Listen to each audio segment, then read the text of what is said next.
Halo, selamat datang kembali ke video saya. Sebelumnya saya minta maaf kepada um, market maker di emiten AMAK, Asuransi Multi Artaguna Tbk, karena kali ini saya akan membahas emiten AMAK. Jadi mohon maaf kalau misalkan rencananya akan terganggu atau malah syukur-syukur membantu perencanaan yang sudah disusun sebelumnya ya. Oke, uh, kali ini saya menemukan emiten AMAK yang cukup menarik karena emiten ini berdasarkan indikator yang saya gunakan, analisis yang saya gunakan, ada suatu hal yang menarik di sini di mana ada potensi uh, kenaikan yang ditandai oleh volume yang berbeda dibandingkan 50 hari rata-rata. Oke, saya lihat dari ini dulu ya, potensi kenaikan.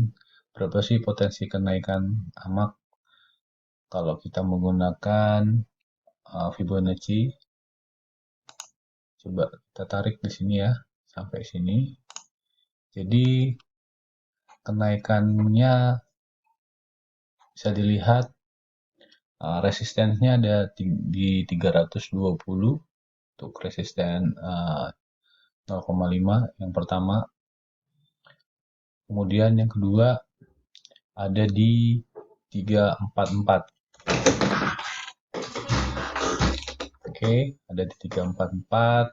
Tapi juga kalau misalkan berhasil, ini bisa naik sampai 355 ya. 355 bahkan sampai ke 380. Tapi tidak tahu kapan naiknya dan apakah ini akan berhasil naik karena masa depan tidak ada yang tahu. Cuma kalau misalkan kita ukur menggunakan penggaris berdasarkan penutupan terakhir ya, di angka ini potensinya bisa sampai 20%. Kalau misalkan kita lihat dari ATH terakhir ya, 20%. Untuk yang terdekatnya ini 0,86%, kemudian 5% dan 11%. Oke, itu untuk potensi kenaikannya. Kemudian berdasarkan indikator yang saya gunakan untuk MA cross sudah ada tanda. Sini sudah bersilang, MA5-nya sudah di atas. Kemudian dari Bollinger Band juga sudah menunjukkan adanya pola. Ichimoku juga terlihat ya, berdasarkan pemahaman saya terhadap Ichimoku. Kemudian kalau dari foreign flow tidak terlihat korelasinya antara foreign flow dengan pergerakan harga. Kemudian kalau lihat dari Bandar Movement, nah ini sedikit, bukan sedikit ya, ini terlihat, sangat terlihat adanya korelasi antara Bandar Movement dengan pergerakan harga. Oke, ini di sini sudah mulai naik. Secara volume sudah menunjukkan tanda trigger. Awesome oscillator belum, tapi sudah menunjukkan tren ke arah sana. Frekuensi analyzer di akhir-akhir ini tidak kelihatan, tapi di sebelumnya terlihat seperti ada akumulasi. Oke, kemudian di MACD ini sudah menunjukkan tren trigger kalau untuk saya. Oke, nah di luar ini saya menemukan hal yang menarik. Kalau misalkan kita menggunakan analisis broker summary, nah, terlihat seperti terlihat dalam gambar ya. Di broker summary ini saya memantau dari 14 bulan 7 sampai dengan 6 bulan 8. 14 bulan 7 sampai dengan 6 bulan 8 itu kira-kira dari sini ya. Dari sini 14 bulan 7 sampai 6 bulan 8 ya sampai sini. Jadi ini ya, sideway yang ini. Kemudian yang satu lagi untuk candle 9 Agustus dan 10 Agustus. Jadi terlihat yang ini. Ini 14 sampai 6, ini 9 sampai 10. Nah, kalau kita perhatikan, ini sudah saya lingkar-lingkari.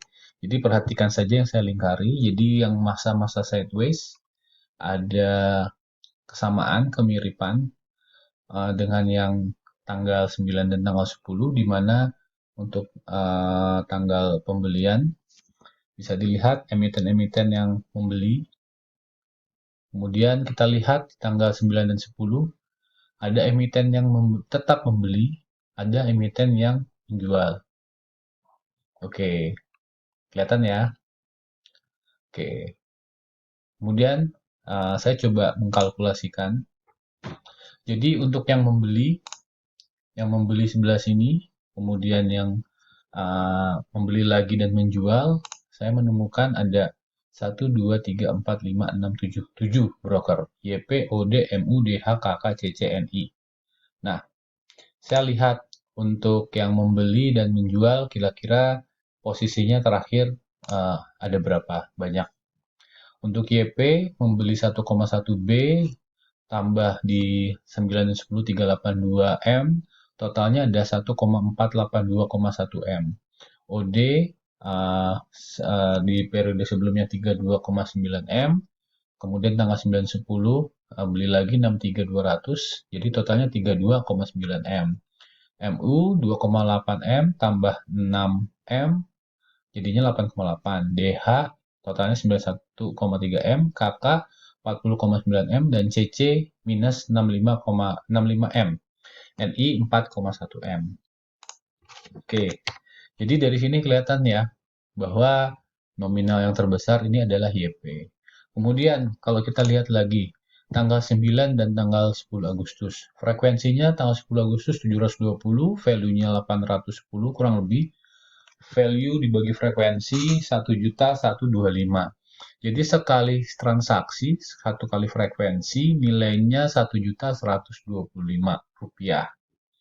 Untuk tanggal 9 Agustus, nilai sekali transaksi 1,2 juta rupiah. Nah, nilai tanggal 2 Agustus, jumlahnya 677 ribu rupiah. 19 Juli 485 ribu rupiah, dan tanggal 30 Juli 925 rupiah. Jadi kelihatan ya, di tanggal-tanggal 9 dan 10 ini kelihatannya pemain berbeda dengan tanggal sebelumnya, di mana nominalnya ini makin membesar. Oke, ini temuan kita yang salah satu temuan kita. Tandanya kalau saya menduga ada yang menggerakkan di sini sehingga harganya naik karena nominal pembeliannya makin besar. Kemudian kalau kita lihat lagi di tanggal terakhir, tanggal 10, posisi terakhir penutupan ada 451.216.400 atau 14.000 lot yang mengganjal di 316, sehingga tadi kita lihat ya untuk candlenya, nah ini candlenya seperti ini, sudah naik ke 340 tapi terganjal di sini. Nah berarti ini ada diduga ada yang menahannya sehingga tidak naik terlalu tinggi. Nah kalau kita lihat, kalau misalkan untuk menaikkan harga ini kurang lebih dibutuhkan dana hingga mungkin, kalau saya hitung ya secara kasar nggak sampai 5 miliar secara kasar ya. Kalau di harga 316-nya 451 juta, kemudian totalnya penawarannya hanya 16.000, ya mungkin kira-kira ada 600-700 juta untuk naik hingga ke posisi ini apa ya, posisi ARA nih ya. Oke, nah kita menduga siapa sih yang menahan ini? Kalau kita lihat di broker summary-nya tanggal 10, itu kelihatan penjualnya CCMG, PDXC, GR, NI, nanti di bawahnya ada lagi SKI, AI, KI, KK. Nah, untuk yang angka terdekat ke 316, itu ada MG. MG ini yang menahan, kemungkinan MG yang menahan. Nah, berdasarkan informasi kita tadi kita curigai ya, siapa sih penggeraknya? Penggeraknya adalah ini. Tapi dilihat dari nominalnya, boleh jadi sangat mungkin penggeraknya adalah ini karena nominalnya besar. Ini terlihat dari frekuensi yang berbeda dibandingkan yang sebelumnya, di mana sekali transaksi nominalnya 1 jutaan. Sebelumnya kan hanya 400.000, 600.000, bahkan hanya 900.000. Kita lihat ada yang menahan, tapi ada yang mengakumulasi. Ini belum selesai karena saya menemukan lagi. Saya mencoba untuk melihat ke belakang, jauh ke belakang di tanggal 31 bulan 3 sampai dengan 6 bulan 7 dan tanggal 6 bulan 1 sampai 26 bulan 3. Jadi saya melihat seperti ini. Saya lihat lagi transaksinya jauh lagi. Saya potret dari tanggal 1 Januari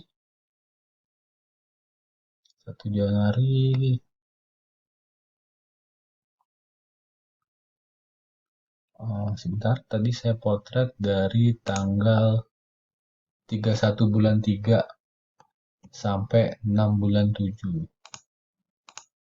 31 bulan 3 sampai 6 bulan 7. Oh, ini dia.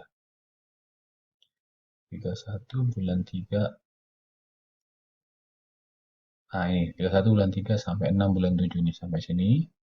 Saya potret lagi. Kemudian saya lihat lagi tadi tanggalnya 6 bulan 1 sampai 26 bulan 3. 6 bulan 1.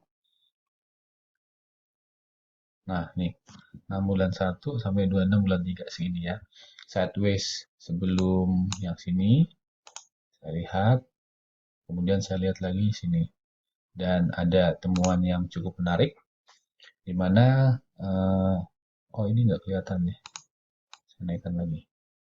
Oke. Ya, kelihatan ya.